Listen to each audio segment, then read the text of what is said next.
Subscribe करें और bell दबाएं ताकि कोई खबर रह न जाए।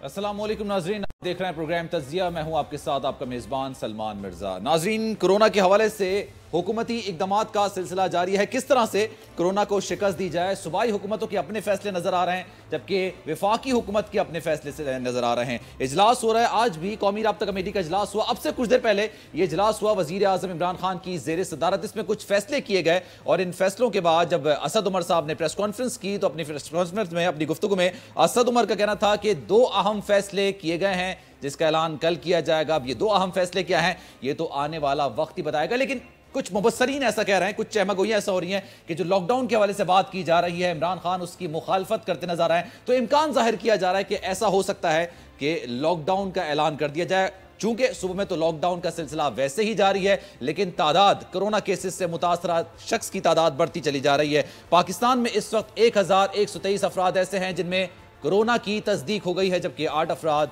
इसमें जाँ बहाक भी हो चुके हैं। हमारे साथ हमारे पैनलिस्ट मौजूद हैं, इस हवाले से उनसे मजीद बात करेंगे। इनाम खटक सीनियर सहाफ़ी इस वक्त में ज्वाइन कर रहे हैं, समी इब्राहिम साहब इस वक्त में ज्वाइन कर रहे हैं, और ब्यूरो चीफ इस्लामाबाद गुलाम मुर्तज़ा भी इस वक्त हमारे साथ मौजूद है। सबसे पहले बात करेंगे समी इब्राहिम साहब से। समी इब्राहिम साहब, बताइएगा, कहा जा रहा है कि कल 2 अहम फैसले किए जाएंगे। आप उस मीटिंग में, उस गुफ्तगू में शामिल थे जब इमरान खान साहब ने सीनियर सहाफ़ियों से गुफ्तगू की थी। तो क्या इस बात की चहमगोइयां की जा रही हैं कि जिस बात का इसरार या जिस बात का फोर्स काफी कर रहे हैं हर तरफ से सहाफी कि लॉकडाउन का ऐलान किया जाना चाहिए और इमरान खान साहब इसकी मुखालफत कर रहे हैं, तो क्या इस बात का इम्कान है कि इसका ऐलान कर दिया जाएगा? अगर ऐसा नहीं तो फिर वो 2 फैसले क्या हो सकते हैं आपकी नजर में? देखिए, बिल्कुल ये ऐलान हो सकता है, लेकिन आपने ये बिल्कुल दुरुस्त कहा कि प्राइम मिनिस्टर जो लॉकडाउन, जिसे हम कर्फ्यू कहते हैं, जो एक्सट्रीम फॉर्म ऑफ लॉकडाउन है, उसके वो हक में नहीं है। और उनका जो रैशनल है वो एक बड़ा जबरदस्त वो बात करते हैं, इसलिए कि एक तो गुंजान आबादी है हमारी, और अगर कर्फ्यू लगाया जाएगा तो जो लोग हैं उनको खाना कौन फराहम करेगा, और जो बेसिक सहूलियात जिंदगी हैं उनको फराहम करने वाले लोग किस तरह उन घरों में जाएंगे। एक बड़ी अनारकी की ये सूरत हाल होगी। और फिर अगर ये सब कुछ ना हो और अगर आप कर्फ्यू लगा दें, यानी इतना एक्सट्रीम लॉकडाउन कर दें, तो फिर जब लोगों को आप छुट्टी देंगे वो 15-20 घंटे के बाद चीजें लाने के लिए, अगर आप खुद उन्हें प्रोवाइड ना कर सके उनके डोर स्टेप पे, तो वो इतने बड़े बड़े झमकटे लगेंगे कि वो उसका मकसद ही फौत हो जाएगा। और दूसरा, देखिए, आज मेरा एक दोस्त है लाहौर से, मुझे उनसे बात हो रही थी, उन्होंने कहा कि उनका जो बिजनेस है उसका बिल जो है पे रोल का वो 90 लाख रुपया है। अब अगर कारोबार नहीं हो रहा तो वो 90 लाख रुपए पे रोल के कहाँ से लेके आएंगे? तो ये इकोनॉमी, ये देखना बहुत जरूरी है। वज़ीर आज़म जो वो कहते हैं, उनका ख्याल ये है कि अगर कौम को एजुकेट किया जाए और उनको कहा जाए कि इससे आपको नुकसान होगा, तो उसके बड़े अच्छे नतीजे निकल सकते हैं। क्योंकि हमने न्यूयॉर्क स्टेट में ये देखा है कि वहाँ पर जो गवर्नमेंट ने अवेयरनेस कैंपेन चलाई है, उसके नतीजे में अब वहाँ पर जो कोरोना का जो स्प्रेड है उसमें थोड़ा कमी आई है। तो ये बहरहाल अभी आज बड़ी जबरदस्त ये मीटिंग हुई है, सोर्सेज बता रहे हैं, जैसे असद उमर साहब ने भी कहा कल वो फैसले का अनाउंस होगा, इसलिए कि अभी भी मीटिंग के बाद भी सलाह मशवरा जारी है। इमरान खान साहब अपने साथियों से सलाह मशवरा कर रहे हैं, क्योंकि वो वजीर आजम है और वो ये नहीं चाहते कि कोई इस तरह का काम करे जिससे आवाम की तकलीफ हो या इकोनॉमी बर्बाद हो जाए, कि कोरोना की बजाय अपने गलत डिसीजन से ही मुल्क जो है वो तबाही के दहाने पर पहुंच जाए। बिल्कुल, आप इकोनॉमी की बात कर रहे हैं। आज मैं डॉलर रेट्स देख रहा था, मेरे होश भी उड़ गए थे। 167 रुपए, 167 रुपीज का डॉलर हो चुका है। तो ये इसके नताइज अब सामने आना शुरू हो गए। लेकिन मेरा सवाल समी भाई आपसे ये है, लॉकडाउन सिंध में है, मैं कराची में रहता हूं, आज मैं बाहर निकला था जरूरी काम के सिलसिले में, तो मैंने देखा जो मजदूर पेशा है लोग हैं वो रोड के कॉर्नर पे बैठे हुए हैं। लोग आते हैं, उनकी इमदाद भी करते हैं, अच्छी बात है, लेकिन उनको पुलिस रोक नहीं रही यहां पर बैठने से। हालांकि लॉकडाउन हुआ हुआ है और काफी सख्ती से इस पर अमल दरामद कराया जा रहा है। यहां तक कि गुज़िश्ता रोज ये बातें सामने आ रही थी कि लॉकडाउन को लोग अगर सीरियस नहीं लेंगे तो कर्फ्यू भी सिंध में लगा दिया जाएगा, बशमूल कराची, सबसे जो बड़ा शहर है पाकिस्तान का, उसमें लगा दिया जाएगा। लेकिन इस तरह की चीजें सामने आ रही हैं, तो अब लॉकडाउन से भी सूरत हाल ज्यादा बेहतर होती हुई नजर नहीं आ रही। अगर सिंध के केसेस की बात की जाए तो 421 केसेस सिंध में ऑलरेडी सामने आ चुके हैं। तो मजीद क्या ऑप्शंस हुकूमत के पास मौजूद हैं अगर लॉकडाउन की बात नहीं की जाती है, मजीद सख्त नहीं किया जाता है? हमने देखा सिंध में भी लॉकडाउन है, पंजाब में भी लॉकडाउन है, कोयटा में भी लगा दिया गया है। तो फिर तो बस अब कुछ इदारे ऐसे हैं जहां पर लॉकडाउन हो सकता है जो कि विफाकी की जेर सदारत चल रहे हैं। देखिए, जो बहुत ज्यादा जहाँ में ये अगर बीमारी है तो उसको आप डील कर सकते हैं, लेकिन मेरा ख्याल ये है कि लोगों को, मैंने देखा है कि लोगों ने मास्क पहने हुए हैं, लोगों में एक अवेयरनेस है। मैं आज ट्रैवल कर रहा हूँ और अभी मैं जहाँ पर हूँ वहाँ पर बारिश भी है, और मैंने लोगों से जो भी जहाँ पर भी मैं रेस्ट एरिया में रुका मैंने बात की, मास्क लोगों ने पहने हुए थे, ग्लव्स तक पहने हुए थे, और वो हिफाजती, देखिए चंद लोग जरूर आ भी रहे हैं, चंद वो हो भी रहा है सब कुछ, लेकिन ओवरऑल जो बहुत ज्यादा बड़ी तादाद है हमारी कौम की, पाकिस्तान इस्लाम की, उन्होंने इस थ्रेट को रियलाइज किया है and they have precautionary measures. तो इमरान खान साहब की वो बात मेरे इससे गूंज रही है कि सबसे बड़ा खतरा कोरोना नहीं है, अफरा तफरी या पैनिक में वो फैसले हैं जिनसे हम अपने आप को ज्यादा तबाही में डाल दें। देखिए, अमेरिकन प्रेसिडेंट डोनाल्ड ट्रंप जो दुनिया का अमीर तरीन मुल्क है, वो भी कह रहे हैं कि 12 अप्रैल को वो जो ईस्टर आएगा तब तक खुल जाएगा अमेरिका, और हम इकोनॉमी को खुद बर्बाद नहीं कर सकते जो इतने मेहनत से हमने बनाई है। तो बड़ी मेहनत से स्टेबिलिटी की तरफ आ रहे हैं। अब ये जो डिमांड है कि कर्फ्यू लगा दें, पाकिस्तान में टोटल जो मरीजों की तादाद है वो 1100 है। तो 22 करोड़ के मुल्क में आप, और ये कोरोना जो है पिछले 3 हफ्तों से है, और इसमें जो लोग हैं वो मुझे लग रहा है कि दे आर प्रिपेयर्ड। कहीं कहीं वो जो आप बात फरमा रहे हैं वो नजर आ रही है, लेकिन मुझे लगता है कि sanity will prevail and government will not take any drastic action जो इकोनॉमी को बिल्कुल बर्बाद कर दे, क्योंकि अभी कोई हमारे यहाँ इतना ज्यादा बड़ा इशू नहीं है कोरोना का कि आप पूरी इकोनॉमी को मलिया मेज कर दें। और देखें ना, डॉलर कारोबार तो हो नहीं रहा, लेकिन 4 लोगों ने डॉलर की कीमत 167 तक पहुंचा दी है, तो मुनाफाखोर भी तो मौजूद है ना सलमान। तो हुकूमत तो इससे बाखबर होगी ना कि अगर इस तरह की सूरत हाल होती तो डॉलर की कीमत में इजाफा होता, डॉलर की किल्लत भी होती और इसमें इजाफा भी देखने में आता।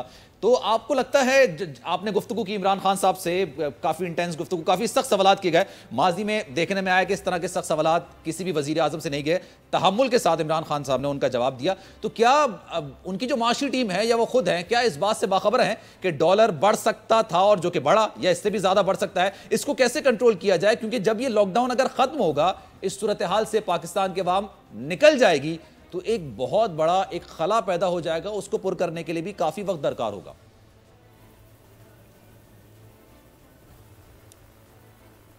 समी साहब, मेरी आवाज आ रही है आपको? चलें, इस वक्त गुलाम मुर्तज़ा साहब की तरफ चलते हैं। गुलाम मुर्तज़ा साहब, आप इस्लामाबाद में मौजूद हैं, आपके पास ज्यादा अच्छी खबरें हो सकती हैं। क्या इकदाम जिनका बात की जा रही है असद उमर की जानिब से उठाने जा रहे हैं कल?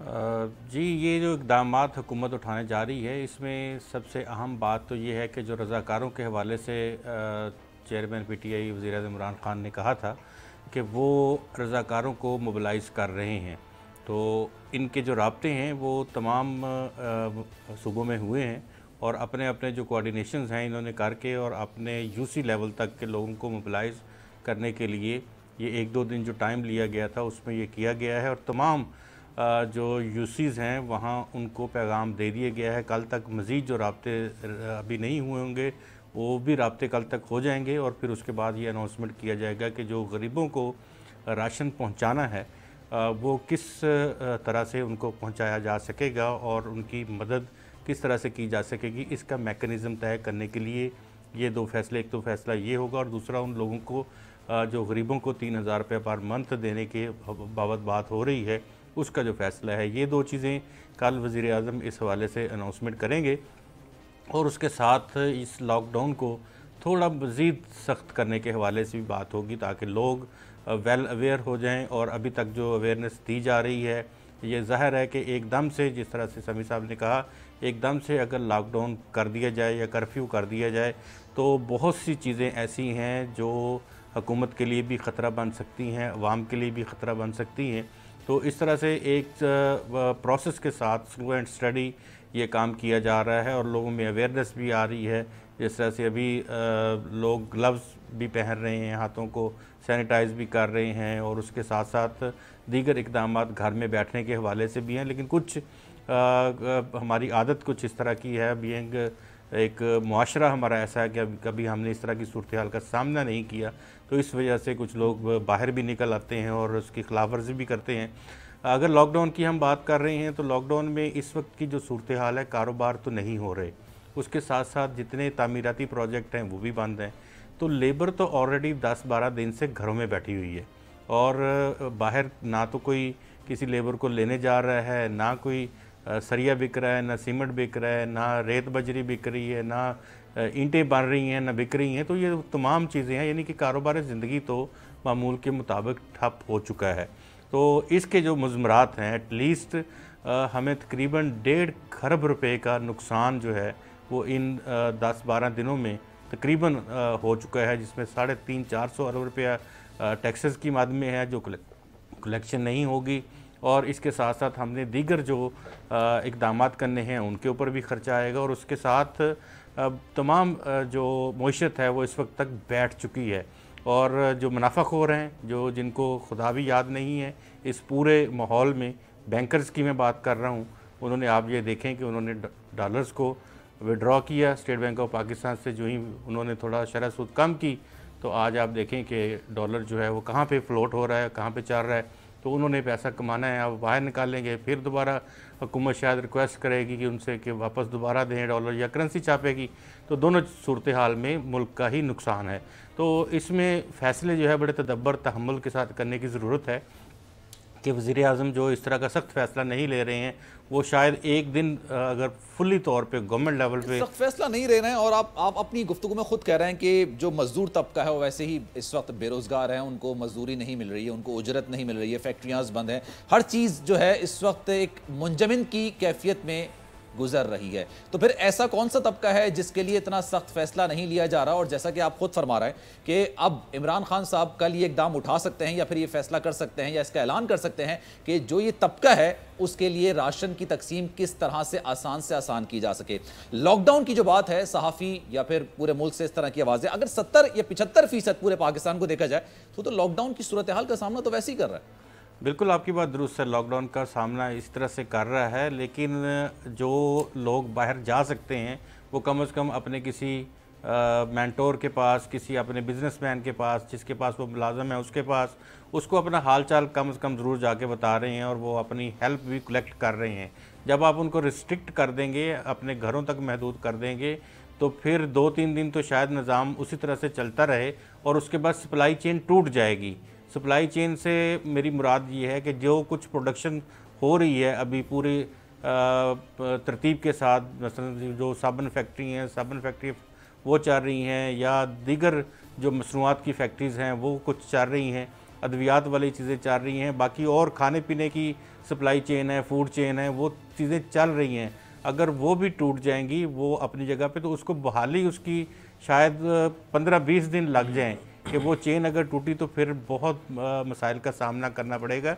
इसी वजह से वज़ीर आज़म ने वो भी फ़ैसला नहीं लिया था जो सिंध ने एक दरख्वास्त की थी कि बैन सूबाई राब्तों जो हैं वो ख़त्म किए जाएँ, बैन सूबाई जो ट्रांसपोर्टेशन है वो ख़त्म की जाए। तो अगर वो भी बैन सूबाई ट्रांसपोर्टेशन ख़त्म कर दी जाए, देखें इस वक्त दोनों सूरतों में एक ही तरह की सिचुएशन नज़र आती है। अगर फुली लॉकडाउन करते हैं तो गरीब मारा जा रहा है, अगर फुली लॉकडाउन नहीं करते तो फिर क्या सूरत हाल डेवलप हो रही है ये हम अभी प्रेडिक्ट नहीं कर सकते कि अभी इन दिनों में 3-4 दिनों में 5 दिनों में क्या कोरोना केसेस बढ़ रहे हैं, या वो स्टैगनेट हो गए हैं, या वो डिक्रीज़ हो रहे हैं। इन चीज़ों के ऊपर सारी इन दादोशुमार के ऊपर डिपेंड करता है इस सारी चीज़ के ऊपर कि अगर कोरोना केसेस में कंट्रोल आ रहा है तो फिर तो जाहिर है कि लॉकडाउन की ज़रूरत नहीं है। और अगर ये केसेस बढ़ रहे हैं और हमें कंट्रोल तो नहीं आ रहा, कल जब मैंने देखा था तो 1000 के करीब डॉक्टर जफर मिर्ज़ा भी कह रहा था कि 1000 से कुछ तजावुज़ कर गई है, और एक फिगर मुझे जहन में नहीं आ रही लेकिन 1000 के करीब थी। आज मैं देख रहा हूँ 1123 की फिगर सामने आ रही है। तो एक दिन में 100 के करीब पेशेंट्स हैं जो कि पूरे मुल्क में सामने आए हैं। जी 1023 जो है वो जिस तरह से पहले समी साहब ने भी कहा कि 22 मिलियन की आबादी में अगर आपको ये इतने जो लोग हैं, अगर 1000 लोग 1012 1020 30 जो हैं, असल बात है ग्राफ की, क्या कितना स्पीडी बढ़ रहा है और कितनी रिकवरी हो रही है। तो उसमें अगर आज 10 या 15 केसेस जो हैं वो शामिल हुए हैं, तो वो उस लेवल को हम ये नहीं कह सकते कि बहुत ज़्यादा इंक्रीज़ हो गया है। तो ये अभी जो ग्राफिक्स आएंगी, इनके अदाद-ओ-शुमार आएंगे रात तक, फिर हम कह सकेंगे कि 24 घंटों में कितने केसेस बढ़े हैं। और अगर नॉर्मल चीज़ों को हम देख लें कि इन्फ्लुएंज़ा के लेवल पे पूरी दुनिया में क्या कुछ होता है और कितनी वैक्सीन्स वहाँ लगाई जाती हैं और कितने साल की वैक्सीन एक शख्स को कितने डॉलर की लगती है और वहाँ की कंपनियाँ जो हैं वो वैक्सीन लगाती हैं, वो अगर आप वो देखें तो शायद ये दादो-शुमार आपके लिए कुछ भी ना हो। चलिए खटक साहब को भी इस वक्त शामिल गुफ्तगू करते हैं, वो भी हमारे साथ मौजूद हैं। खटक साहब ये बताइएगा कि तकरीबन 2 हफ्ते हो गए पाकिस्तान को इस सूरत हाल का सामना करना पड़ा है। मरीजों की तादाद 1123 हो चुकी है, कहीं लॉकडाउन है, कहीं लॉकडाउन नहीं है। लेकिन अगर मजमूई तौर पर बात की जाए, उमूमी तौर पर बात की जाए, तो 70 से 80% पाकिस्तान का ऐसा है जो इस वक्त लॉकडाउन की सूरत हाल का सामना करना पड़ रहा है। मईशत के हवाले से मुश्किल फैसले करने पड़ेंगे क्योंकि मईशत इस वक्त नीचे जा रही है, डॉलर के रेट सामने आ रहे हैं। आपसे मैं सवाल ही करना चाह रहा हूं, सहाफ़ी का राब्ता होता है आम लोगों से, सहाफ़ी का राब्ता होता है सीनियर सियासतदान से, ब्यूरोक्रेट से। पिछले 2 हफ्तों में जिस तरह से हुकूमत ने फैसले किए हैं और इकदामात उठाए हैं, उमूमी तौर पर मुतमईन नजर आती है अवाम? जी बिल्कुल सलमान, सबसे जो बुनियादी बात है कि क्या कर्फ्यू लगाएं, लॉकअप करें, इसका बुनियादी मकसद ये है कि हम लोगों को अवेयर करें कि कोरोना वायरस एक वायरल चीज़ है और इससे बचें। मकसद ही यही है हमारा। अब देखना यह है कि पाकिस्तान के dynamics Italy, France, Spain, America से, चाइना से टोटल मुख्तलिफ है। हमें ये देखना चाहिए कि हमारे यहाँ जो लोग बियॉन्ड पॉवर्टी लाइन्स रहते हैं, बिलो पॉवर्टी लाइन्स, उनकी तादाद कितनी है। फिर हमने देखा कि जिस तरह समी साहब ने कहा और ख़ुद प्राइम मिनिस्टर इमरान खान ये बात करते हैं कि स्ट्रिक्ट कर्फ्यू का नफाज बहुत बड़ा फैसला होता है। और आप देख रहे हैं, हम यहाँ हैं, गुलाम मुर्तज़ा जानते हैं, हम सब जानते हैं कि जब आप इस्लामाबाद के सब्ज़ी मंडी जाते हैं तो फिर जो आप डेली वेजर्स देखते हैं जो 5-5, 10-10 किलो के हिसाब से फ्रूट सब्जी लेके आते हैं और सड़क के किनारे बेचते हैं, उनका क्या बनेगा?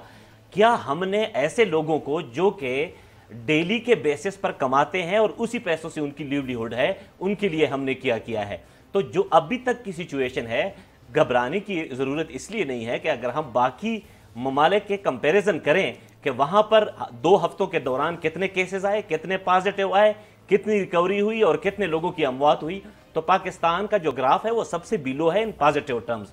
इतनी बड़ी यानी कि इमरजेंसी नहीं है पाकिस्तान में कोरोना केसेस के। अगर आप पर मिलियन के हिसाब से अंदाज़ा लगाएं तो पाकिस्तान 0.00% में भी नहीं आता। तो इसका मतलब है कि अब तक की जो सूरत हाल है वो बिल्कुल इत्मीनान बख्श है। और जिस तरह प्राइम मिनिस्टर ने बोला था कि हम अगर बिल्कुल सख्त कर्फ्यू का नफाज करें, और कर्फ्यू का नफाज क्या होता है, लोग ये चाहते हैं, कुछ लोग सलमान अनफॉर्चुनेटली जो कि सर्वाइव कर सकते हैं अगर वो महीना 2 महीने घर बैठे, इससे ज़्यादा भी, लेकिन मैं एवरेज विल ऑफ लोगों की बात कर रहा हूँ, वो ये कह रहे हैं कि भाई मुकम्मल कर्फ्यू कर दें। नहीं है, लेकिन ऐसी खबरें सामने आ रही हैं कि कोरोना से मुतासरा एक और शख्स जाँ बहक हो चुका है। मेरा सवाल आपसे ये है खटक साहब कि अगर इतनी तशवीशनाक सूरत हाल नहीं है, इतना मामला गंभीर नहीं है, हम दुनिया के डायनामिक्स की अगर बात की जाए तो दुनिया से हम बिल्कुल मुख्तलिफ हैं, आपकी तमाम बातों को मैं तस्लीम कर लेता हूं, तो सर एक बात बताइए ना, फिर 2 बड़े सूबे हैं, उन्होंने लॉकडाउन का फैसला क्यों किया? सिंध में सूरत हाल में इतनी सीरियसनेस तो पूरे मुल्क में नजर आ रही है, लेकिन इकदामात के वाले से वो फ्रंट फुट पर क्यों नजर आ रहे हैं? पंजाब उनकी तकलीद करते हुए वही चीज़ें क्यों एक रिपीट कर रहा है? फिर ये मामला क्या है अगर इतनी केसेस सामने नहीं आ रहे? देखिए, ये कोई कंट्रोवर्शियल बात नहीं है सलमान कि हम लॉकडाउन करें। पंजाब अगर सिंध में अगर लॉकडाउन है, KPK में भी से सिमिलरली लॉकडाउन है और same is case with Balochistan, तो हम फिर क्या झगड़ रहे हैं? तो फिर पाकिस्तान कहाँ रहता है? जब चारों सूबे एक दूसरे को फॉलो कर रहे हैं तो फिर किस बात पर है हमारी वो? बुनियादी मकसद ये है कि लोग चाहते हैं, कुछ ऐसे लोग हैं जो कहते हैं कि नहीं, जो बंदा बाहर निकले उसको लाठी मारो। यानी आप हुकूमत को मजबूर कर रहे हैं कि वो लाठी मार दें। यहाँ तक नौबत ही क्यों आए? और ये कोई शराफत का काम नहीं है। हम बुनियादी तौर पर लोगों को ये समझाना चाहते हैं कि कोरोना एक रियलिटी है। आप अपने आप डिस्टेंस रखें, हाथ धोएं, क्योंकि कोई वैक्सीन तो है नहीं कि हम इलाज करा सकें। अस्पतालों की सिचुएशन ऐसी है, तो हम बामरे मजबूरी कर रहे हैं और अपने रिसोर्सेज को सामने रखकर ये फैसला कर रहे हैं कि भाई चूंकि हमारे यहाँ कोई हॉस्पिटल नहीं है, ट्रीटमेंट कोई नहीं है, वसाइल हमारे कम हैं, तो लोग मुकम्मल तौर पर घरों में बंद रहे। ये बहुत आसान सवाल है जो हर एक बंदा कर सकता है, लेकिन यहां पर सवाल यह बनता है कि जो लोग घर में रहें। मैं आपके सामने एक रखता हूं, एक गरीब मजदूर है, उसके साथ उसकी फैमिली है, 2 बच्चे हैं, वो समझता है कि मैं रोज़ाना कमाता हूँ, रोज़ाना खाना घर पे लेकर आता हूँ और अपने बच्चों का पेट पालता हूँ। वो जब बाहर निकलता है तो जाहिर सी बात है रोज़ी कमाने के लिए निकलता है, मजदूरी कमाने के लिए निकलता है और फिर वापस आके अपने बच्चों का पेट पालता है। वो ये कहता है कि मुझे कोरोना से कोई मर्ज नहीं है, कोई फिक्र नहीं है, मुझे सिर्फ ये फिक्र है कि मेरे बच्चे भूखे ना सोएं, इसलिए मैं बाहर निकलूंगा, मैं हुकूमत की तजावीज़ पर अमल नहीं करूंगा। इसी वजह से इक़दामात हुकूमत उठा रही है कि उन तक राशन की तकसीम को आसान से आसान बनाया जा सके ताकि उनमें अवेयरनेस पैदा हो। वो अपनी खुशी से बाहर नहीं निकल रहा, वो जाहिर सी बात है वो मजदूर पेशा एक मरीज है या फिर बाहर निकल रहा है, वो अपने बच्चों का पेट पालने के लिए निकल रहा है। तो अगर उनकी सिचुएशन देखी जाए तो वो भी गलत नहीं है। वो कहेगा कि यार मैं खुद तो बर्दाश्त कर लूंगा, अपने बच्चों को भूखा पेट सोते हुए नहीं देख सकता। इसकी अवेयरनेस अगर इतने मामला संजीदा, इतने सख्त नहीं है तो फिर जो इक़दामात की बात, जैसा कि हमारे ब्यूरो चीफ इस्लामाबाद भी गुलाम मुर्तज़ा साहब भी कह रहे थे कि इसको बताया जाएगा कि किस तरह से वो सामान घरों तक पहुंचाया जा सके। ये स्टेप पहले क्यों नहीं उठाया गया, या ये जो इक़दामात थे जो इसका ऐलान कल किया जाएगा, जो कि इम्कान जाहिर किया जा रहा है, ये पहले उठा लेने चाहिए था। सलमान, यहां पर तो मैं आपके साथ फुली एग्री करता हूं कि जो वो लोग जो कि कुछ नहीं कमा सकते, यानी अगर जो रोजाना की बुनियाद पर कुछ ना कमाए तो उनका क्या हाल होगा। This is very valid point. अब आप देखें कि इस वक्त तक किसी यूनियन कौंसिल लेवल पर कोई काम नहीं हो रहा, यानी जो ग्रास रूट लेवल है पॉलिटिकल पार्टीज का, इवन गवर्नमेंट का, यूनियन कौंसिल के लेवल से आप इनिशिएट करते हैं, कोई ऐसी कमेटी नहीं है, अब तक कोई ऐसी कमेटी नहीं है, इवन इस्लामाबाद की हद तक। बाकी तो आप रूरल एरियाज की तो बात ही कुछ और है कि हम कहें कि कोई फोकल पर्सन है किसी पार्टी का। इतनी सारी पार्टीज हैं, उनको यूनियन कौंसिल के घर घर का पता होता है, किसकी कितनी कैपेसिटी है, कौन सा खानदान गरीब है। ए सच कोई काम politically government point of view से कोई ऐसी बात नहीं हुई। तो अगर यही बात है, और आपके साथ मैं अगर एग्री भी करूं कि अगर आप इस तरह का एक डेटा बना लें कि कितने सारे लोग हैं जो डेली वेजर्स हैं और जिनको डेली की बुनियाद पर कुछ ना कुछ देना पड़ता है, उसके पास हमारे पास कोई फिगर ब्रेक का कहा जा रहा है, मुझे ब्रेक लेनी पड़ेगी, हमारे साथ मौजूद रहेगा, यहीं से गुफ्तगू का आगाज करेंगे। मामला इस तरह से है कि गरीब इंसान है, उसको अपने बच्चों का पेट पालना है, वो नहीं जानता कि कोरोना क्या मर्ज है और क्या वबा है, उसको सिर्फ ये पता है कि मेरे बच्चे रात को भूखे ना सोएं। हुकूमत का फर्ज ये है, जैसा कि इक़दामात उठाए जा रहे हैं, कि किस तरह से उन तक राशन को आसानी तौर पर पहुंचाया जा सके, वो सफर ना करें। हुकूमत की ये कोशिश है, आवाम की कोशिश है, घर में रहें, अपना ख्याल रखें। एक ब्रेक लेंगे, ब्रेक के बाद वापस आएंगे और सूबों का आपस में क्या कोऑर्डिनेशन है। कल हमने सिंध और पंजाब में थोड़ा सा कॉन्फ्लिक्ट देखने में नजर आया, लेकिन आज वो काफी हद तक रिजॉल्व हो गया, इस पर भी बात करेंगे। हमारे साथ रहिए।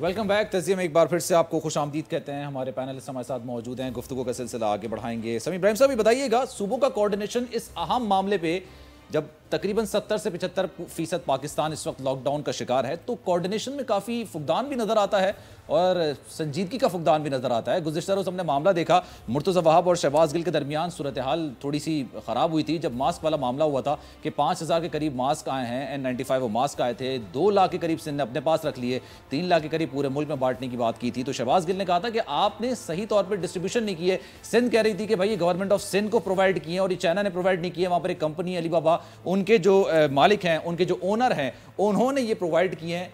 तो आज कर हमने देखा कि दोनों वज़ीर आला के दरमियान गुफ्तगू भी हुई, उन्होंने शुक्रिया भी अदा किया कि जो सामान आया था उसको डिस्ट्रीब्यूट किया गया। तो ये फुकदान नजर नहीं आता सूबों के दरमियान मामलात में? नहीं, देखिए, ये डेमोक्रेसी है और सूबाई हुकूमतें आज़ाद हैं, वो हर तरह की बात कर सकती हैं। ये बात हमें अमेरिका में भी नजर आती है। वहाँ पे जो उनका रिलीफ पैकेज था, उसमें आपने देखा कि वो कितने दिन उन्हें लगे हैं, डेमोक्रेट्स और रिपब्लिकन, अपनी अपनी कॉन्स्टिट्यूंसी के लिए वो हर बंदा ज्यादा फंड मांग रहा था। ये नेचुरल है, ये कोई ऐसा कोई हम-आहंगी का फुकदान नहीं है। इट्स गुड कि डिबेट हो रही है, बात हो रही है, उसका जवाब भी आ रहा है। लेकिन मैं, जो आप ब्रेक पर जाने से पहले बात कर रहे थे, तो देखिए, कर्फ्यू में आप इस बात को समझें कि ये सिर्फ रोजगार का मसला नहीं है। पाकिस्तान में, सिंध में, पंजाब में, KPK में बहुत गरीब लोग रहते हैं। 1-1, 2-2 कमरों के घरों में 8-8, 10-10 बंदे रहते हैं। वहां पर उनके पास टॉयलेट भी नहीं है, उन्होंने उसके लिए भी बाहर जाना होता है। या हर घर में कोई वो सीवरेज सिस्टम, हर गली मोहल्ले में ऐसा नहीं है कि उनके पास वो बड़ी जबरदस्त मॉडर्न किस्म के टॉयलेट्स हैं जहाँ पर वो फ्लश करेंगे और हर चीज बाहर चली जाएगी। ये एक वहां पर काम करने वाले लोग आते हैं और उसको रिमूव करते हैं लिटर को। ये बहुत मसाइल है। फिर अभी आज किराने की दुकानें खुली हैं, किसी को कोई चाय पानी चाहिए वो जाके ला सकता है, आप बिल्कुल बंद कर दें और आपके पास कोई इंफ्रास्ट्रक्चर नहीं है चीजें लोगों को देने का, तो आप कैसे उन्हें प्रोवाइड करेंगे? ये क्या बात हुई कि आप कर्फ्यू लगा के बंद कर दें जानवरों की तरह और लोगों को अंदर मरने के लिए छोड़ दें? ये देखें, ये बड़ी सोच समझ के बात करना पड़ेगा। अब मैं आपको अपडेट दे देता हूँ। अब मोटरवे भी बंद है, पैसेंजर ट्रेन जो मुख्तलिफ शहरों के दरमियान जो चलती हैं वो बंद है, सिर्फ प्राइवेट कार आ सकती हैं, मीडिया के लोग आ सकते हैं। कारों में भी 2 बंदों से ज्यादा, 3 से ज्यादा बैठे हुए हैं तो वो उनको मोटरवे पे नहीं चढ़ने देते। तो ये लॉकडाउन है और लोगों में अवेयरनेस है, यही वजह है। मैं आपको बताऊं कि ये जो बीमारी है पाकिस्तान में अभी सिर्फ इसके 1100 जो है वो मरीज डिटेक्ट हुए हैं। बेसिकली गवर्नमेंट के करने के काम ये हैं कि वो ज्यादा से ज्यादा टेस्टिंग किट्स मंगवाए। जर्मनी ने जो कंट्रोल किया है वो इसी तरह कंट्रोल किया है कि ज्यादा से ज्यादा लोगों के टेस्ट हुए हैं। अब मैं आपको एक सिनेरियो देता हूँ, आप कर्फ्यू लगा लें 10 दिन का, 20 दिन का, लोगों को मार दें, उसके बाद कर्फ्यू हटाएं, 15 लोगों को है अभी भी कोरोना, और क्या वो 15 से फिर दोबारा नहीं फैल जाएगा? तो ये कोई हल नहीं है। ये जो कर्फ्यू लगा दो, ये कर दो, मुझे तो लगता है ये अपोजिशन वाले इसलिए कह रहे हैं कि इमरान खान लगाए कर्फ्यू और फिर लोगों के एंगर को भुगते। लेकिन ये मैं इसको नेक नियति वाली प्रपोजल समझता ही नहीं हूँ। अमेरिका ने नहीं लगाया कर्फ्यू, जिनके पास इतना इंफ्रास्ट्रक्चर है, इलाकों को सील किया है, लोगों को आमदोरफ्त को चेक किया है, लेकिन कर्फ्यू भाई ये क्या है? कर्फ्यू ये जो आम बात है, ये अब देखना यह है कि इमरान खान क्या फैसला करते। मुझे पता है वो नहीं लगाना चाहते थे, लेकिन यहाँ पर एक इशू बना दिया है एंकर्स ने। आपका समीम भाई, आपका पॉइंट वैलिड है, बिल्कुल आप बिल्कुल सही कह रहे हैं ये बात कि कर्फ्यू नहीं लगाया जा सकता और हर घर में इस तरह के मामलात नहीं होते जिस तरह के आप जिक्र कर रहे हैं। लेकिन एक पॉइंट ये भी तो है ना कि अगर कर्फ्यू नहीं लगाते, आपने लॉकडाउन वाली सूरत हाल का सामना ही करना पड़ा है। और लॉकडाउन को जिस तरह से सिंध हुकूमत भी कह रही है, मैं सिंध हुकूमत का जिक्र इसलिए कर रहा हूं क्योंकि मैं कराची की सूरत हाल को ज्यादा करीब से देख सकता हूं। तो जब लोग इसको इतना सीरियस नहीं लेते हैं, अगर ये प्रिवेंट करता है, आगे चले जाती है चीज, तो फिर इसको कंट्रोल करने के लिए क्या इकदाम? आपका पॉइंट बिल्कुल वैलिड है कि अगर कर्फ्यू भी लगा दिया जाए, उसके बाद अगर कर्फ्यू हटता है आज नहीं 10 दिन बाद, 15 दिन बाद, और उसके बावजूद 10 से 15 लोगों में इसकी मरीज होते हैं, तो वो भी तो फिर आगे बात करेंगे। नहीं, लेकिन सलमान, कितनी जगह कराची की 2 करोड़ की आबादी है, 80% वहां पर जो है लॉकडाउन है, लोग नहीं है, मार्केट बंद है, बाजार बंद है, स्कूल कॉलेजेस बंद है। कुछ लोग नजर आए आपको, चंद लोग, लेकिन उसको इंसानियत कंट्रोल कर लेना। आप जरा थोड़ा सा सख्ती से काम कर लें, पूछे लोगों से रोक के भी आप क्यों आए हो बाहर, बस इतनी सी बात है। कर्फ्यू लगा के तो लोगों की जिंदगी, जो लोग बेचारे अमल कर रहे हैं, घरों में बैठे हुए हैं, लेकिन 80-90% लोग अमल दरामद कर रहे हैं। लाहौर में देखें, मुझे जो गुफ्तगू याद है जिसमें आप निशिस्त में थे, इमरान खान साहब की जो निशिस्त थी सहाफियों के साथ, उसमें कर्फ्यू की बात तो मेरा नहीं ख्याल कि कोई कर रहा था, वो तो लॉकडाउन की बात कर रहे थे। इमरान खान साहब तो लॉकडाउन की भी मुखालफत कर रहे हैं ना, वही कह रहे हैं लॉकडाउन भी नहीं होगा। इमरान खान कह रहे थे कि ये जो एक्सट्रीम आप कह रहे हैं ना, जो कर्फ्यू जिसको कह रहे हैं, दैट इज नॉट, वो अगर लगाना पड़ेगा तो उसके लिए प्रिपरेशन, देखिए वो भी लगाना पड़ सकता है। अगर ये सैकड़ों हजारों की तादाद में डेली ये बीमारी फैलती है तो फिर हो सकता है लगाना पड़े। गवर्नमेंट इसको रूल आउट नहीं कर रही, लेकिन वो कह रहे हैं कि उसके लिए हमें इंफ्रास्ट्रक्चर बनाना पड़ेगा। लोगों को आप कर्फ्यू में, एक तो कोरोना से बचाने के लिए आप घरों में कैद करके तो नहीं मार सकते लोगों को, तो वो इंफ्रास्ट्रक्चर बनाने के लिए टाइम चाहिए, उसके लिए यूथ फोर्स चाहिए। प्राइम मिनिस्टर देश के मैं हर काम करने के लिए तैयार हूँ, लेकिन बतदरीज। लेकिन वो ये कह रहे हैं कि ये नहीं हो सकता कि तैयारी ना हो और हम उसमें लॉकडाउन में चले जाएं, ये तो मुमकिन नहीं है। तो बेसिकली यही तदरीज कर सकते हैं, फर्स्ट स्टेप कर्फ्यू का नहीं हो सकता या सख्त लॉकडाउन का नहीं हो सकता। लेकिन उसी निशिस्त का मैं दोबारा जिक्र करूंगा, उस वक्त कुछ सहाफी कह रहे थे कि शरह सूद में कमी करनी चाहिए, शरह सूद में कमी करनी चाहिए। वो अब शरह सूद में उसके बाद कमी भी हो गई थी, 1.5% कमी हो गई, तो हमने देखा डॉलर एकदम से बढ़ गया। आज मैं 2-3 जगह सुन भी रहा था, पढ़ भी रहा था कि जब ये शरह सूद में कमी हुई तो डॉलर एकदम से बढ़ गया। तो क्या ये इसके लिए प्रिपेयर नहीं थी माशी टीम? नहीं, देखें, ये चीजें इस तरह से हो रही हैं, होंगी, पूरी दुनिया में ये चीज चल रही है। आज आपको पता है अनएम्प्लॉयमेंट के जो क्लेम अमेरिका में हुए हैं, रिकॉर्ड तोड़ दिया उन्होंने। ये अभी ये जो चीजें हैं ना, ये बहुत छोटी है, अभी तो डॉलर की कोई ट्रेड ही नहीं हो रही, बैंक दे ही नहीं रहा, और वो लोगों ने बढ़ा दिया, उसका रेट बढ़ा दिया मनी एक्सचेंजेस ने। वो हर तरह के लोग बैठे हैं, आपको पता है ना, वो एनडीएमए के जनरल ऑफिसर साहब बता रहे थे कि 1 करोड़ मास्क का ऑर्डर लिया और उसके बाद गायब हो गया प्रॉफिटिंग में। हर तरह के लोग हैं, वो सब तरह के लोग हैं, लेकिन मैं समझता हूँ कि कौम इस वक्त बिल्कुल मुतहद है, एक है। और आप ये देखें कि किस अंदाज में उन्होंने लॉकडाउन में ये जो है आप देखें शहरों के शहर सड़कें वीरान है, लोग घरों में बैठे हैं, बड़ी रिस्पॉन्सिबिलिटी से उन्होंने मुजाहरा किया। थोड़ा मजीद एजुकेशन की जरूरत है, थोड़ी मजीद सख्ती की जरूरत है। एक्सट्रीम स्टेप जो है वो लोगों को वो उनकी जिंदगियां जहन्नम बना देंगे, उनको गुस्से में ले आएंगे। हमें ये काम बहुत सोच समझ कर करना होगा और मेरा ख्याल है यही प्राइम मिनिस्टर इस वक्त सोच विचार में मसरूफ है। अच्छा, इस सारी सूरत हाल में अपोजिशन का किरदार आप कैसा देख रहे हैं समी भाई? क्योंकि हमने देखा गुज़िश्ता रोज़ भी शहबाज शरीफ साहब अपने ही घर से वॉकआउट कर गए थे। उन्होंने कहा कि मैं वॉकआउट कर रहा हूँ, मेरी बात नहीं सुनी गई है। और बिलावल भुट्टो जरदारी साहब का भी यही रद्द-ए-अमल था। फिरदौस आशिक अवान साहब ने बड़ी सख्त तनकीद की थी दोनों पे। तो अपोजिशन का किरदार आप कैसे देख रहे हैं? इमरान खान साहब की गुफ्तगू तो हो गई, उन्होंने काफ़ी उनकी जो पॉलिसीज़ है उन पर भी गुफ्तगू गई। अपोजिशन का किरदार कैसा है इस पर? देखिए, मैं आपको बताऊँ, जो फिरदौस आशिक अवान साहब ने जो तनकीद की वो भी गलत थी। अपोजिशन में जो अपना, देखिए अपोजिशन का काम है सियासत करना, उनका इस वक्त एक ही मसला है। सारी अपोजिशन का आपको हमें सब पता है, वो चाहते हैं कि इमरान खान साहब उनके साथ मिलकर बात करें, और बात से मुराद ये है कि वो कहें हाँ सब मिलजुल कर काम करते हैं। और जब मिलजुल कर काम करें तो ये नैब ऑर्डिनेंस भी वापस हो जाए, अगले मरहले में जाके केसेस भी खत्म हो जाए।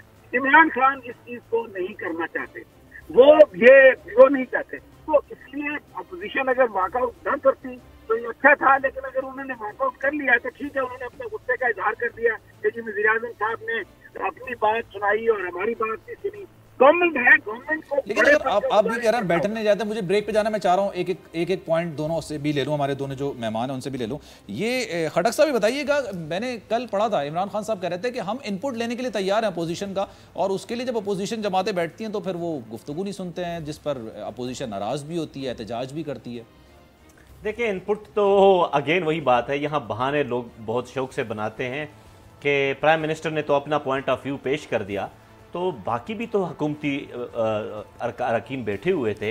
ये एक स्टंट्स है, ये हम अनफॉर्चुनेटली हमारे जैसे डेवलपिंग कंट्रीज़ हैं, जैसे हम हैं, हमारे यहाँ पॉलिटिकल स्टंट्स बहुत ज़्यादा काम करती है। जैसे किसी ने क्या टाइटल दे दिया, किसी ने क्या किया। अब ये बात कहना कि हम मास्क किसको दिए गए हैं, हुकूमत पाकिस्तान को, हुकूमत सिंध को, मेरे ख्याल से ये फ्यूटाइल एक्सरसाइज है। हम इस डिबेट में पढ़ ही क्यों रहे हैं जब हमसे इस बात पे ही कंसेंसस डेवलप नहीं हो रहा कि कर्फ्यू लगाएं, किस किस्म का कर्फ्यू है। दोनों सूबों के तर्जुमान पढ़े थे, यही बात है ना। नहीं, मेरा मतलब है कि कौन सा इनपुट, बाकी यहाँ इन्होंने कोई वैक्सीन तो डिस्कवर नहीं करना, हमें पता है यहाँ क्या जरूरत है। सलमान, फ्रेंकली स्पीकिंग, हम लोगों को अवेयर कर दें। सबसे ज्यादा जो जरूरत है वो हमारी है पब्लिक सर्विस मैसेजिंग पे, कैंपेन, लोगों को अवेयर करें। अब क्या पता, हमें क्या पता, जैसे रूरल पाकिस्तान है, वहां तो बिजली नहीं होती, कोई किस चीज के जरिए आवाम जाने की कोशिश करे कि कोरोना है ही क्या चीज। तो हमें जो पॉलिटिकल लॉट है उनको जो सबसे पहला काम करना चाहिए, लोगों को सेंसिटाइज करना चाहिए। बेशक आप सैनिटाइज नहीं दे सकते, सैनिटाइजर्स, लेकिन सेंसिटाइज तो कर सकते हैं लोगों को। तो ये उनका बुनियादी काम है, लोगों को ये मैसेज दें। कर्फ्यू क्यों नहीं लगना चाहिए, उसकी वजह यह है कि क्या हम जबरदस्ती लोगों को भेड़ बकरियों की तरह कहें आप अगर घर से निकलेंगे तो हम आपको लाठीचार्ज करेंगे? नहीं, हम अवेयर करें लोगों को कि वायरस क्या चीज है। आपका पॉइंट वैलिड है। अच्छा, मैं अब ये गुलाम मुर्तज़ा साहब से ही बात करूंगा। मुर्तज़ा साहब, ये बताइएगा, ये ज़ख़ीरा अंदोज़ी के हवाले से या फिर जो भी ज़ख़ीरा कर रहे हैं उनके खिलाफ क्रैकडाउन के हवाले से या उनके खिलाफ इक़दामात के हवाले से भी क्या इक़दामात उठाए जा रहे हैं इस्लामाबाद में? मजमूई तौर पर आप क्या सूरत हाल देख रहे हैं इस हवाले से? ज़ख़ीरा अंदोज़ों की जो बात है उस पर आज भी सद उमर साहब ने भी ये बात की है कि ज़ख़ीरा अंदोज़ों के खिलाफ कार्रवाई की जाएगी। तो कीमतों में इजाफा हो रहा है, और कीमतों में नहीं, हर चीज़ की अशिया ज़रूरत की कीमतों में इजाफा हो रहा है, उसको कोई चेक एंड बैलेंस नहीं कर रहा। नहीं, अभी जो सूरत हाल है, देखें, इस्लामाबाद की हद तक अगर बात करते हैं तो यहाँ तो इस्लामाबाद की एक ऐप मुतारफ़ करवाई गई है और उसमें ये बताया गया है कि अगर किसी फार्मेसी पे कोई चीज़ ज़्यादा रेट से मिल रही है, उस फार्मेसी के बाहर बोर्ड की तस्वीर बनाएं और अपलोड कर दें, और उसके बाद फिर आप देखें कि उस फार्मेसी के हवाले से क्या जो हुकूमत इक़दाम उठाती है। इसी तरह ग्रॉसरी आइटम्स हैं, किसी चीज़ में कोई ख़ास इजाफा नहीं है। इन्फ्लेशन कैसे होगी? डिमांड और सप्लाई जो है वो वैसे ही डिस्टर्ब हो गई है। डिमांड, लोगों ने काफ़ी चीज़ें लोगों ने घरों में स्टॉक कर ली हैं, अब डिमांड कम हो गई है, तो अल्टीमेटली कुछ चीज़ें ऐसी नहीं जिसको हम कह सकें कि ये ज़ख़ीरा अंदोज़ी हो रही है या महंगे दामों बिक रही हैं, ऐसा नहीं है। लेकिन उसके बावजूद जो चीज़ें फार्मेसी की कुछ चीज़ें थी जिनमें सैनिटाइज़र थे, वो छोटी सी एक 10 मिलीलीटर से भी कम की थी, वो 300-400 रुपये में थी, उसको भी अब डाउन करवाने की ज़रूरत है। गवर्नमेंट ने जो स्टेप्स लेने हैं, बुनियादी तौर पर ये फ्लॉज जो हैं गवर्नेंस के, ये बहुत पुराने चले आ रहे हैं, ये अब के नहीं है कि आप चंद दिनों में ये होंगे। ये तकरीबन साल 1.5 साल पहले से ये गवर्नेंस के फ्लॉज हैं। अगर ये आपका पॉइंट भी आ गया और अब 2-3 चीज़ें और भी डिस्कस करनी है, लेकिन ब्रेक का टाइम हो गया है। चीन ने अपने तिबी माहिरीन पाकिस्तान भेजने का ऐलान भी किया है। सऊदी हुकूमत ने पाकिस्तान को हज मुआहदों के हवाले से रोक दिया है, साथ साथ नमाज जुम्मे की अदायगी के हवाले से भी फैसला हुआ है। इन तमाम पर बात करेंगे, एक ब्रेक लेंगे, ब्रेक के बाद वापस आके।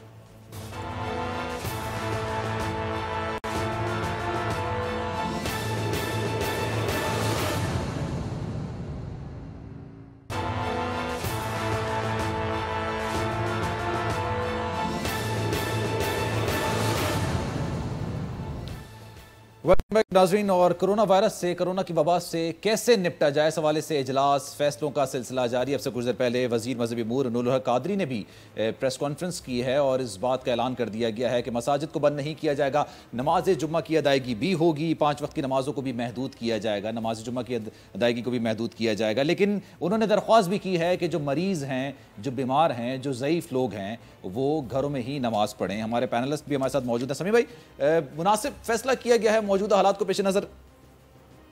देखिए, बात यह है कि सऊदी अरब हमारे लिए बड़ा मुकद्दम है, मक्का मुअज़्ज़मा, मदीना मुनव्वरा, वहाँ पर भी बड़ी रिस्ट्रिक्शंस लगाई गई हैं और ये जो रिस्ट्रिक्शंस हैं इनका मकसद आवाम को बीमारी से बचाना है। हमारे यहाँ जो उलमा है उनको इस बात पर कन्विंस करने की जरूरत है। ये जो मसाजिद में नमाज का सिलसिला है ये इसमें मौजूद है, गुंजाइश मौजूद है। अब सऊदी अरब में, कुवैत में अजान के वक्त कहा जाता है कि आप अपने घरों में नमाज अदा करें, तो ये अगर एक हिफाजत के तौर पर अगर ये कर लिया जाए तो इसमें उलमा को इसको जिद का मसला नहीं बनाना चाहिए। ये हर तरफ पॉलिटिक्स एक जो है ना, बेसिकली इसको मजहब को एक कार्ड के तौर पर इस्तेमाल करना, ये निहायत गलत बात है और हुकूमत को यहाँ पर बड़ा एग्रेसिवली ये बात समझानी चाहिए, क्योंकि ऐसे उलमा मौजूद हैं जो ये समझते हैं कि भलाई के लिए, इंसानियत की भलाई के लिए, बीमारी से बचने के लिए वक्ती तौर पर अगर कोई तरीका अख्तियार किया जाए तो वो शायद अल्लाह ताला ने उसकी इजाज़त दी है और नबी पाक भी उसकी इजाज़त देते रहे अपने ज़माने में। तो ये करने की ज़रूरत है। ये इशू ऐसा है जिस पर खुलकर बात होनी चाहिए, इस पर डरने की कोई बात नहीं। चंद लोगों को तो सर्टिफिकेट नहीं दिया जा सकता कि उनके पास सारा इख्तियार है, वो जो चाहे मजहब के हवाले से बात करें। गवर्नमेंट शुड असर्ट, और इससे बिल्कुल भी आप कर्फ्यू लगाने की जो बात कर रहे हैं ये सियासी जमात है, तो इन उलमा से कहें कि यार ये इसमें थोड़ी सी एहतियात कर लें, तो ये कर्फ्यू लगा दें आप लोगों पर। कर्फ्यू लग गया तो फिर जुमा पढ़ने कौन आएगा? तो इसलिए ये बहुत जरूरी है भाई कि मस्ती जो लोग हैं, और उनमें बहुत बड़ी तादाद, बड़ी प्रोग्रेसिव है, वो सारे मामलात को समझते हैं। चंद लोग हैं जो इस तरह की बातें करते हैं, उनसे ब्लैकमेल होने की जरूरत नहीं है। सलमान, मेरा तो ये ख्याल है। ठीक है। और गुलाम मुर्तज़ा साहब, आप इस बात से इत्तेफाक करते हैं, इस्लामाबाद में जो भी जाहिर सी बात है इन सारी चीज़ों का इतलाक होगा, तो आप इत्तेफाक करते हैं कि फैसला जो किया गया है मौजूदा सूरत हाल को पेश नज़र रखते हुए मुनासिब फैसला किया गया है, या फिर इसको और बेहतर तरीके से कहा जा सकता था या किया जा सकता था?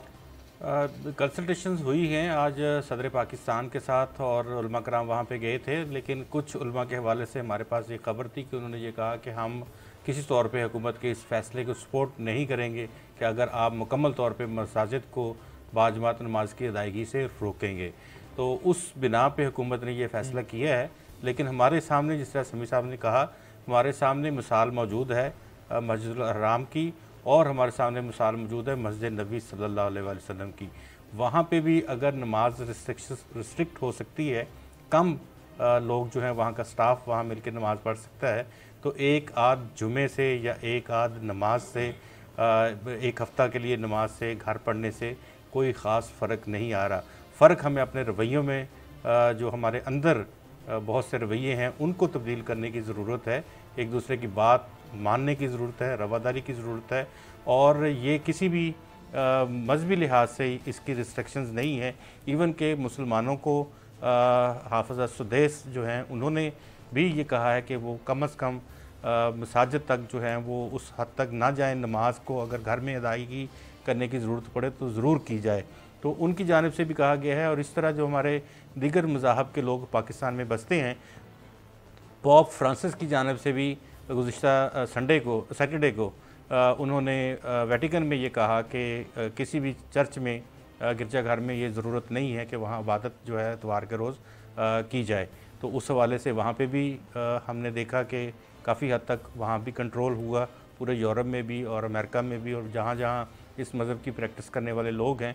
तो हमारा मज़हब जो नबी करीम अलैहिस्सलाम के ज़माने में बारिश अगर बहुत तेज़ हो रही थी तो फजर की नमाज के साथ हज़रत बिलाल हबशी रज़ी अल्लाह ताला अन्हु जो हैं वो ये 7 जुमला कहते हैं कि आप नमाज घर में पढ़ें।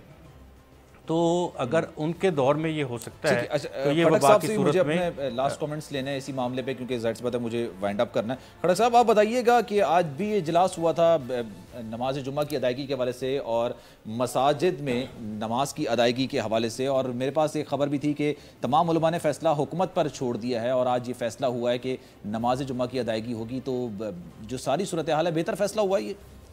देखिए सलमान, कल सऊदी अरब से एक दोस्त का फ़ोन आया था, उन्होंने कहा कि वहाँ अजानें तक उन्होंने तब्दील कर दी हैं, यानी कुछ ऐसा कहा जाता है हया अल सलाह और हया अल फलाह की जगह कि आप घर में नमाज पढ़ना बेहतर है आपके लिए। तो यानी अगर वहाँ से जहाँ से इस्लाम फूटा है और जिसकी हम तकलीद करते हैं, तो मेरे ख्याल से हमारे लोगों को 30 मार खान बनने की ज़रूरत नहीं है, हमारे जो उलमा हैं, क्योंकि उनका इतना रिसर्च वर्क नहीं है। फिर बदकिस्मती सलमान यहाँ से होती है कि हम वो लोग हैं कि अभी तक तो हम लोगों को ये तक कन्विंस नहीं कर सके कि पोलियो वैक्सीन हलाल है या हराम। यानी हम वो लोग हैं कि अभी तक पोलियो, जो कि अगेन सबसे बड़ी बीमारी है, उनके उसके हवाले से यहाँ कितनी पॉलिटिक्स हो रही है। तो मेरे ख्याल से अब वो टाइम है कि लोग खुद रियलाइज करें और ये सारे किस्से या सारे खुद रियलाइज करना चाहिए मौलाना पे ये काम नहीं छोड़ना चाहिए। इनाम खटक साहब हमारे साथ मौजूद है, समीर इब्राहिम साहब हमारे साथ मौजूद है, गुलाम मुर्तज़ा साहब हमारे साथ मौजूद है। आप सबका बहुत शुक्रिया। और हम सबका एक बुनियादी फ़र्ज़ आजकल जो आजकल सूरत हाल चल रही है वही बन रही है कि हम घरों में बैठें। हुकूमत आपसे बार बार अपील कर रही है कि घरों में बैठें, अपना और अपने घर वालों का ख्याल रखें, क्योंकि इससे सिर्फ बचा जा सकता है। इसकी वाहिद क्योर यही है कि आप इससे बच सकते हैं, और बचने का तरीका यह है कि अपने आप को दुनिया से आइसोलेट कर लें, अपने घर में रहें, अपने घर वालों को टाइम दें, अपने बच्चों को टाइम दें और अपने माँ बाप को टाइम दें। इसी तरीके से आप इस वबा से महफूज रख सकते हैं। यकीन जानिए, जब तक आप घर से बाहर नहीं निकलेंगे ये वबा, ये वायरस आपके घर नहीं आएगा, और अगर आप घर से निकलेंगे तो आप खुद इस वायरस को अपने घर, अपने साथ वापस लेकर आएंगे। उम्मीद है प्रोग्राम आपको पसंद आया होगा। अपनी आरा से जरूर आगाह कीजिएगा। अपने मेजबान सलमान मिर्जा को दीजिए इजाजत। अल्लाह हाफिज।